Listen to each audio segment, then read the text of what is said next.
Hello everyone. आज का ये जो वीडियो है, ये यूएबीओ अभी सर्कुलर जो मीटिंग हुआ था 17 तारीख को, 17 तारीख को, ये सीएलसी के साथ, उसके ऊपर यूएबीओ ने अपना सर्कुलर इशू कर दिया और उसमें क्लियर वो अपना स्टैंड बता रहे हैं 5 डेज बैंकिंग के बारे में। लेकिन पेंशनर्स का इशू के बारे में कुछ भी नहीं है। लेकिन 5 डेज के ऊपर वो अपना स्टैंड क्लियर कट इसमें सर्कुलर में लिखा हुआ है। तो चलिए देखते हैं क्या लिखे हैं यूएबीओ ने।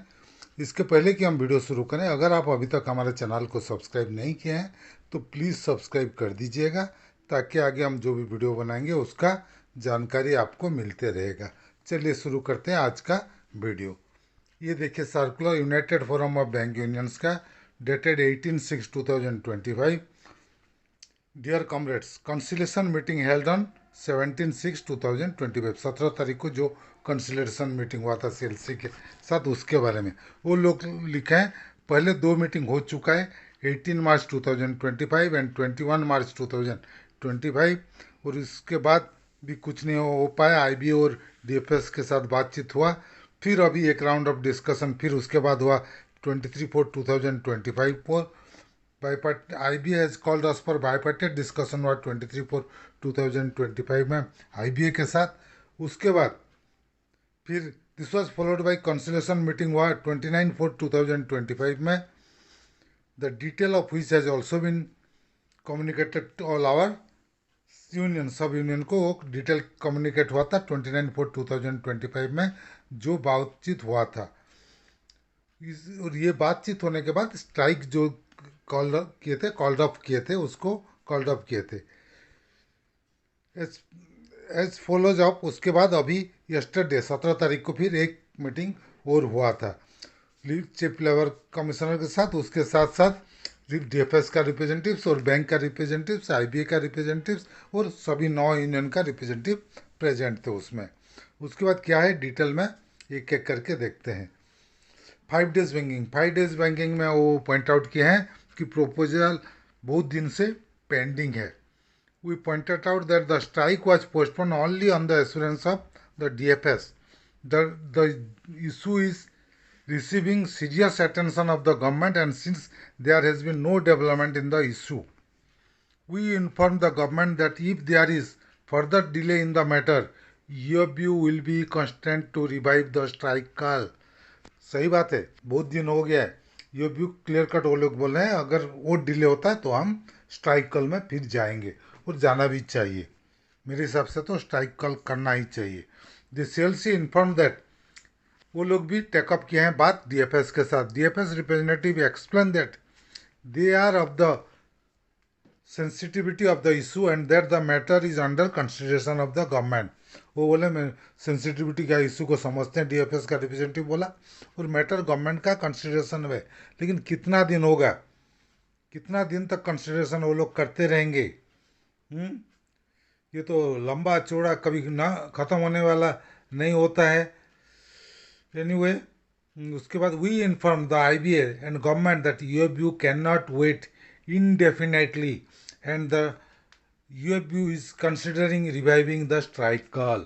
UFU क्लियर कट इधर मीटिंग में बोल रहे हैं कि हम इनडेफिनेट पीरियड के लिए वेट नहीं कर सकते हैं। आपको जो भी डिसीजन लेना है जल्दी से लीजिए, नहीं तो हम रिवाइव कर रहे हैं हमारा स्ट्राइक, कल स्ट्राइक में जाएंगे।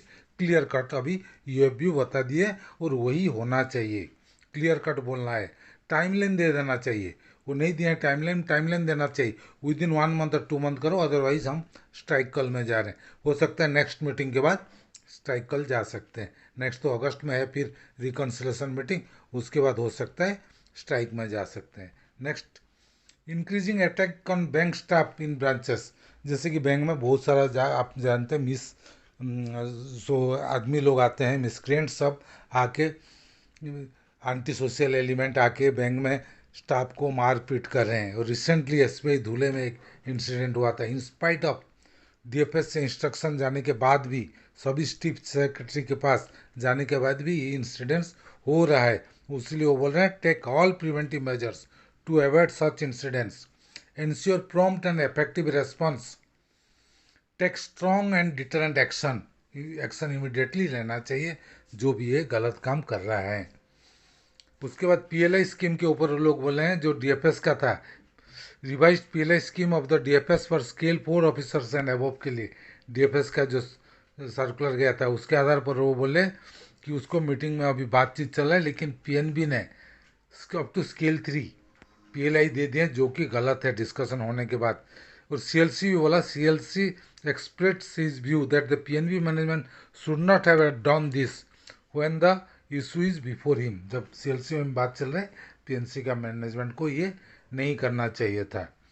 उसके बाद बातचीत हुआ तो डीएफएस ने बोले कि हम वो छूट दे दिए हैं बैंक को, स्केल के ऑफिसर्स को अलग अलग जितना देना चाहिए वो लोग बैंक डिसाइड करेगा, लेकिन उससे ये भी राजी नहीं हुए। उसके बाद लास्ट में उनका बातचीत हुआ कि आईबीए और ये भी बैठ के उसके बारे में बातचीत करके जो भी होगा इंफॉर्मेशन डीएफएस को सबमिट करेंगे। So proposal shall be submitted to the DFS for review of the present scheme in the light of the proposal so that a consensus may be arrived at in order to maintain smooth and cordial relationship in the industry. In the meantime, all the bank are to await an outcome and not proceed with the implement of PLI for the year 2024-25. जब तक इसका output कम नहीं आ रहा है meeting का PLI क्या होना है, तब तक कोई बैंक को डिस्ट्रीब्यूट नहीं करना चाहिए पीएलआई का अमाउंट। उसके बाद रिक्रूटमेंट एंड आउटसोर्सिंग, कुछ कुछ बैंक ऑलरेडी क्लरिकल में रिक्रूटमेंट किए हुए हैं, जैसे कि some of bank like union bank, bank of Baroda, Indian bank, SBI, Canara bank and Punjab and Sind bank को अपना जो डिटेल दिए हैं क्या क्या रिक्रूटमेंट दिए हैं, बाकी बैंक नहीं दिए हैं तो उसको सीएलसी मांगा है। बाकी सभी बैंक प्रोवाइड करने के लिए आपका रिक्रूटमेंट कितना कितना कर रहे हैं, उसके बाद आगे डिसाइड करेंगे क्या एक्शन लिया जा सकता है। Hence it was decided that IBA would collect the necessary data before further discussion. अभी डाटा कलेक्ट करेगा बाकी बैंक से। उसके बाद point out the in respect of sub staff के बारे में पॉइंट आउट किया यूएबीयू। तो bank are not resorting to recruitment in view of the minute sign with the DFS, recruitment नहीं कर रहे हैं। उसके जवाब में बैंक ऑफ बड़ौदा बोले वो लोग 500 सब स्टाफ का रिक्रूटमेंट का नोटिस निकाले हैं, लेकिन मेरे हिसाब से जो 500 निकाले हैं उसमें से जो टेम्पररी काम कर रहे हैं इतना दिन से उनके लिए एटलीस्ट 50% रिजर्व रहना चाहिए। 50% डायरेक्ट लीजिए, 50% जो काम कर रहे हैं टेम्पररी इतना सालों से 10 साल 15 साल से उनके लिए रिजर्व होना चाहिए, लेकिन उसके लिए यूनियन को भी डिमांड करना चाहिए। CLC advised that IBA and the union have to sit together and bilaterally resolve the issue of recruitment and outsourcing. IBA का CLC ये क्या यूनियन और IBA बैठ के उसको रिजल्व करना चाहिए आउटसोर्सिंग के ऊपर, रिक्रूटमेंट एंड आउटसोर्सिंग के बारे में। एनहांसमेंट इन ग्रेचुटी लिमिट के बारे में क्लियर कट डीएफएस का रिप्रेजेंटेटिव बोले, we tick up this issue and it was informed that the matter is under process at the government level for increasing the limit to ₹25 lakh under the gratuity act. Government level में वो pending है। Appointment of workman officers director, we took up the issue and DFS representative inform that the proposal sent by them to the appointment committee of the cabinet ACC are awaiting the approval के लिए उसका wait कर रहे हैं। The consideration proceeding have been adjourned to 11th August 2025 पर further discussion your कमरेडली। उसके बाद जो 9 यूनियन है वो लोग इधर नीचे साइन किए हैं और AIBOA के तरफ से मिस्टर खान साइन किए हैं। लेकिन अभी रिसेंटली मैं एक आपको वीडियो बनाया था, AIBOA के तरफ से मिस्टर नागराजन जी ने बैंक का पेंशनर्स के लिए, रिटायरीज का पेंशन अपडेशन के लिए बॉम्बे हाई कोर्ट में केस फाइल किए हैं। तो मतलब AIBOA में 2 पार्ट हो गए, एक खान है और एक नागराजन है। कि क्या है कैसा है लीगल क्या है उसके बारे में डिटेल नहीं पता है, लेकिन ये डिवाइड है AIBOA। और ये बाकी 9 यूनियन का जो है उसमें AIBOA को बुलाया जा रहा है मीटिंग में, जो खान का यूनिट है उनको बुला रहे हैं, लेकिन नागराजन जी को नहीं बुला रहे हैं। लेकिन IBA उनको बुला रहा है क्योंकि कोर्ट का ऑर्डर है। IBA जो मीटिंग होता है कुछ कुछ वो उनको बुला रहा है। एनीवे ये तो बात है, लेकिन पेंशनर्स के बारे में कोई एक भी मुद्दा बातचीत नहीं किए। इतना सारा रेसिडियल इशू पेंडिंग है पेंशनर्स का, लेकिन एक भी रेसिडियल इशू के बारे में यूएफबीयू ने उधर पॉइंट रेज नहीं किए। ये क्या बोलूँ इसके बारे में, और बोलने के लिए कुछ लगता ही नहीं है। ये भी पेंशनर्स को टोटली नेगलेक्ट कर रहा है, इतना ही बोल सकते हैं। ये था आज का वीडियो। अगर हमारा वीडियो आपको पसंद आया तो प्लीज़ इसको लाइक कीजिए, शेयर कीजिए।